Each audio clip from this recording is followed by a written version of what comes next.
menerangkan tentang desa kami, yang mana luas wilayah desa kami 284 hektar dengan jumlah dusun 4 dusun meliputi Dusun Blang, Dusun Nuhun, Dusun Kedai dan Dusun Masjid.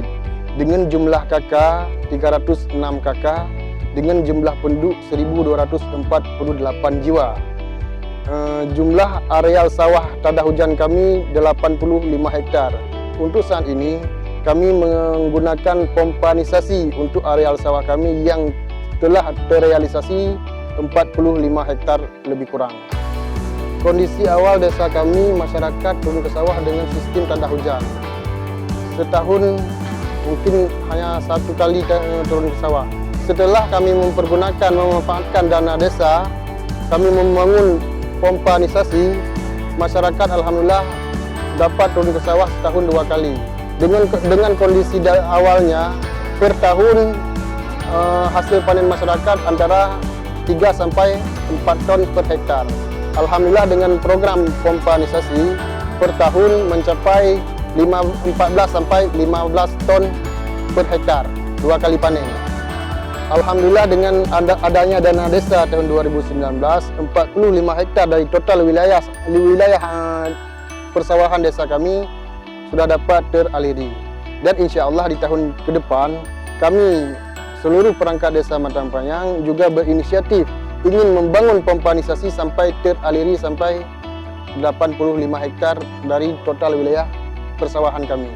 Kami pihak pemerintahan Gampung telah menganggarkan anggaran dana desa untuk pembangunan pompanisasi. Jadi kami berharap kepada masyarakat dapat merawat dan menjaganya supaya program ini berjalan sesuai keinginan dan juga maksimal. Jadi program ini tidak hanya berjalan 1 tahun, tapi kita optimalkan supaya berjalan sampai puluhan tahun. Supaya anak cucu kita yang dulunya tidak pernah merasakan air irigasi, dengan adanya program pompanisasi ini, anak cucu kita dapat merasakan yang namanya irigasi, sehingga setahun 2 kali kita dapat panen di sawah. Sehingga tingkat kesejahteraan dan pendapatan warga pun meningkat, dan PAD desa pun dapat meningkat. Itu harapan kami kepada masyarakat kami desa Matang Panjang.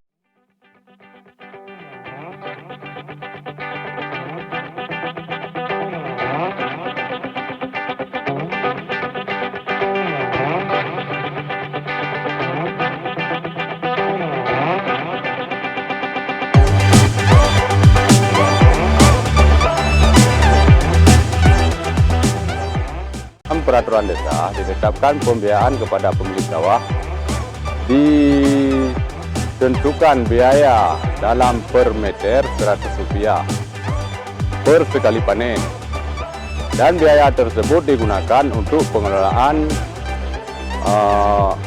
mesin, untuk biaya pada pengurus sawah dan pengurus tujuan belang lah, dan PAD desa. Harapan kami untuk ke depan pompanisasi ini harus berjalan dengan lancar untuk meningkatkan kebutuhan masyarakat desa kami. Kebutuhan air untuk sawah dapat terpenuhi hendaknya.